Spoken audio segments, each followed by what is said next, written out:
Bir donagina banandan shunaqa ham mazali bo'lgan pishir kuydirgi yo'q ayollarimiz uchun ham oson tayyor bo'ladigan shirinlik. Bitta bananimizni olib idishga solib olamiz va yaxshilab ezamiz.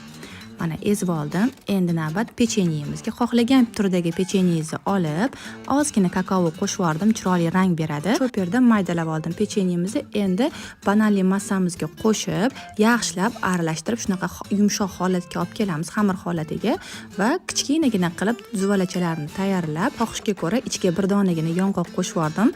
Bu albatta xohishga ko'ra, qo'limizni sal ho'llab olsak, umuman yopishmaydi. Endi bu desertlarimizni 30 daqiqaga morozilnikka olib qo'yamiz. Shokoladni mikrovolnovkada ozgina yog' bilan eritib oldim. Shunaqa suyuq bo'ladi.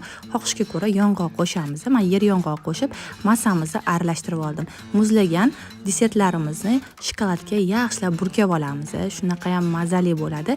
Endi yana 10 daqiqa xolodilnikka solamiz. Qarabsizlarki, bir pasda oson bo'ladigan desertimiz tayyor.